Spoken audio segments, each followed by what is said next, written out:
राधे राधे, जय माता दी। ये मेरा पहला ब्लॉग है जो मैं नवरात्रि पे है। और आज नवरात्रि का प्रथम दिन है और आज के दिन ही हिंदू नववर्ष भी मनाया जाता है। तो आप सभी को हिंदू नववर्ष की हार्दिक शुभकामनाएं। इसके बाद हम देख लेते हैं कि माता रानी की पूजा में क्या क्या लगता है। तो एक पीतल का लोटा है और माता रानी की मूर्ति है, गणेश भगवान की मूर्ति है।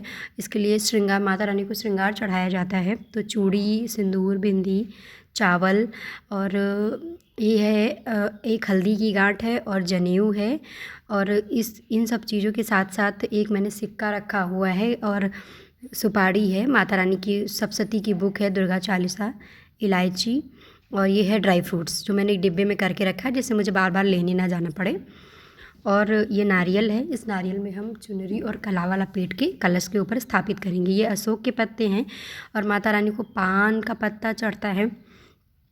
तो पहले मैंने कलश में क्या किया है, सुपारी डाल दी है, हल्दी, एक सिक्का डाल दिया है और सिक्का डालने के बाद मैं इसमें थोड़े से चावल के दाने डालूँगी। चावल मैंने थोड़ा सा चावल डाल दिया है। उसके बाद मैंने इसमें थोड़ी सी गुलाब की पंखुड़ियाँ यानी कि पुष्प डाल दिया है। इसके बाद हम इसमें क्या करेंगे, जल भर देंगे कंठ तक जल भरने के बाद इसमें क्या करेंगे कि इसमें एक कलावा लपेटना, मतलब कोई भी लोटा हो आपका पूजा का, पीतल का है, तांबे का है, जिससे भी आप पूजा करते हैं उसमें कलावा ज़रूर लपेटें। तो अभी मैं इसके गले में, कंठ में कलावा लपेट दूँगी और फिर इस पर स्वास्तिक बनाएंगे। कलश पे स्वास्तिक बना के फिर हम उसको स्थापित करेंगे। तो जैसा कि आप लोग जानते ही हैं, नवरात्रि के प्रथम दिन माता शैलपुत्री की पूजा की जाती है। तो अभी मैंने इसमें जल भर दिया है और ये कलावा लपेट रही हूँ मैं, इसमें कलावा लपेट दूँगी।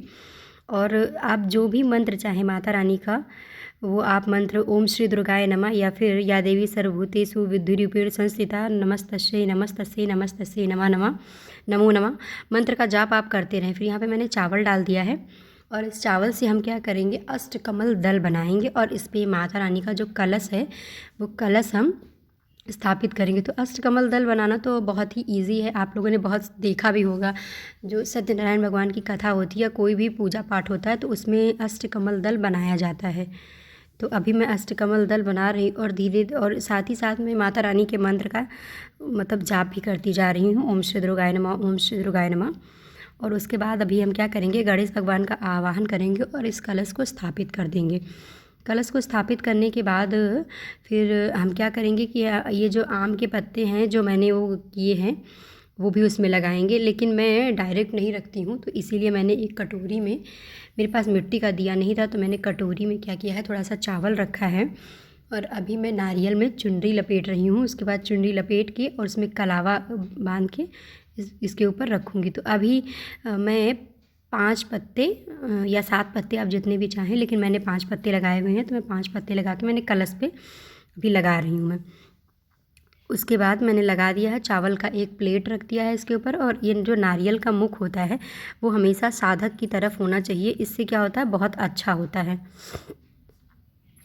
तो आपके लिए बहुत अच्छा होएगा अगर आप ये साधक की मतलब अपनी साइड जो व्यक्ति पूजा करता है उसके सामने नारियल का मुख होना चाहिए। मुख क्या होता है, जिस साइड से नारियल जो है वो पेड़ में लगा होता है। फिर इसके बाद क्या है कि मैं इसमें नारियल पे पुष्प चढ़ा रही हूँ, टीका लगा रही हूँ, जो कि थोड़ा क्लिप में नहीं आ पाया है क्योंकि मैंने इतना ध्यान नहीं दिया वीडियोज़ पे, क्योंकि मुझे सुबह सुबह पूजा करनी होती है फटाफट से। मेरी एक छोटी सी बेटी है तो इसी वजह से मैं ज़्यादा वो नहीं कर पाती हूँ। फिर मैंने गणेश भगवान को चंदन लगाया है, माता रानी को टीका लगाया। उसके बाद क्या किया है, गणेश भगवान को कलावा अर्पित किया है और माता रानी को भी कलावा हमने अर्पित किया है।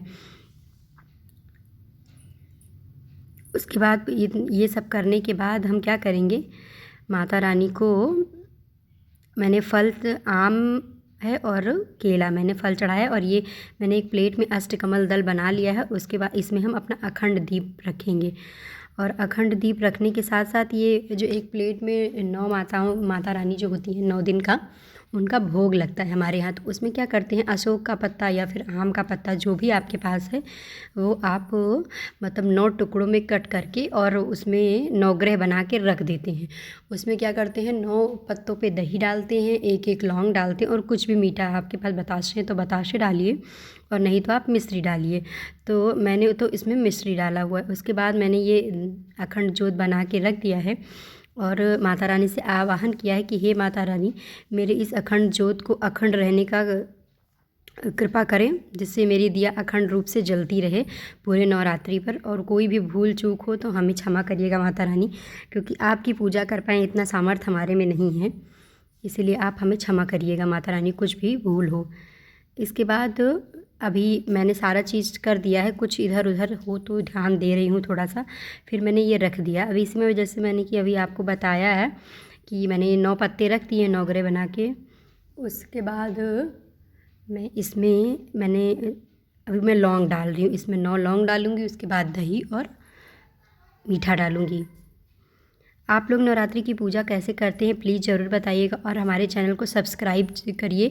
ऐसे ही पूजा पाठ और लड्डू गोपाल जी की कृपा पाने के लिए, माता रानी की वीडियोस देखने के लिए, अभी तो नवरात्रि चल रहा है तो हम माता रानी पे वीडियो बनाएंगे और नहीं तो फिर हम लड्डू गोपाल पे वीडियो बनाते हैं और अपना भी मतलब डेली रूटीन आपके साथ शेयर करेंगे कि हम कैसे क्या करते हैं, अपने कान्हा जी को की पूजा कैसे करते हैं, उनका भोग कैसे बनाते हैं, उनकी सेवा कैसे करते हैं, उनके साथ हम कैसा समय व्यतीत करते हैं। तो ये हमारा हो गया है। अब हम इसमें दही डालेंगे। दही डालने के बाद फिर ये माता रानी का भोग तैयार हो गया। अभी मैंने यहाँ पे ड्राई फ्रूट्स और ये सब भी रख दिया है। फिर मैं श्रृंगार मैंने माता रानी को चढ़ा के मैंने और चुनरी और ये सारी चूड़ी और बिंदी ये सब मैंने चढ़ा के माता रानी को रख दिया है पीछे, जिससे कि आगे थोड़ा जगह रहे। इसके बाद अभी क्या कहते हैं, माता रानी को पान का पत्ता और लौंग इलायची ये ज़रूर ही चढ़ता है, तो इसीलिए अभी हम माता रानी को पुष्प अर्पित करेंगे क्योंकि ये सारा कुछ हो गया है।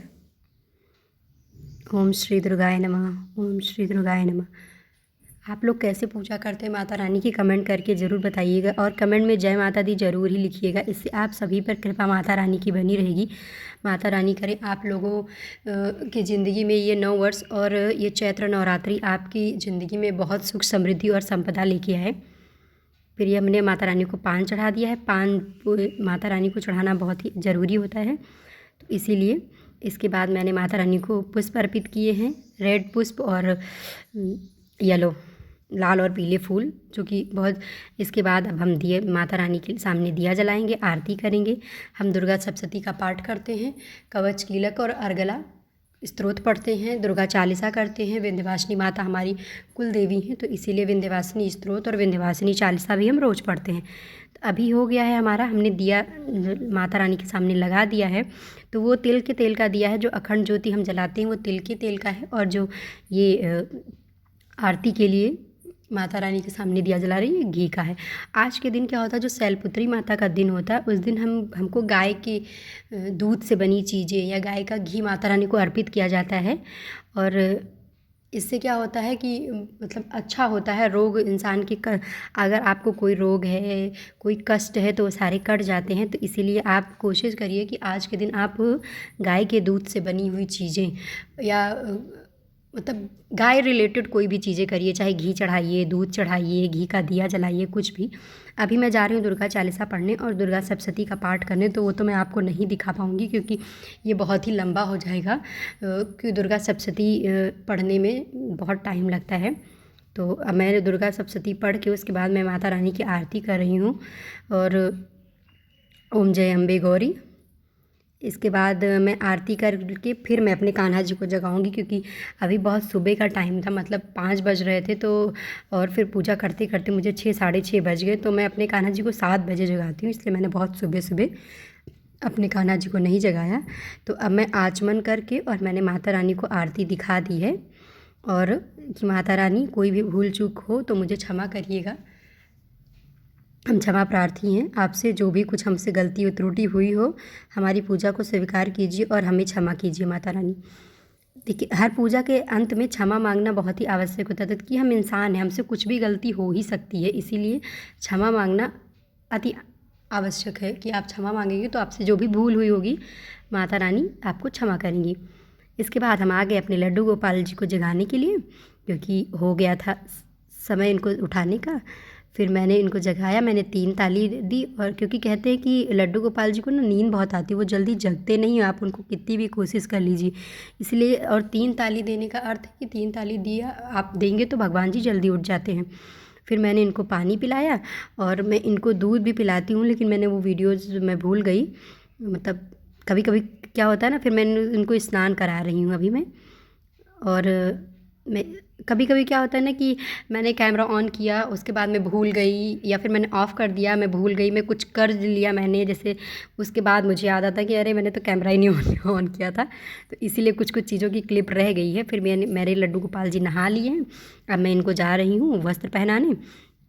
तो मैंने वस्त्र पहनाने का वीडियो नहीं बनाया है, क्योंकि मेरी बेटी जग गई थी, तो फिर मुझे फटाफट ही सारे काम निपटाने थे। तो फिर मैंने फटाफट से लड्डू गोपाल जी की पूजा करी, उनको भोग लगाया, उनको ड्राई फ्रूट्स और ये सब दिया, और फिर इनकी आरती करी। मैं मतलब एक आरती है मुझे जो बहुत अच्छी लगती है कृष्ण भगवान की, मैं आरती तेरी गाऊँ ओ केशव कुंज बिहारी, बहुत अच्छी लगती है। मैं जब भी बैठती हूँ। फिर ये देखिए मेरी माता रानी कितनी सुंदर लग रही, नवरात्रि में अलग ही रौनक होती है ना घर में। ये मैं आपको दिखा रही हूँ, मैंने मंदिर का थोड़ा अलग सेटअप किया है।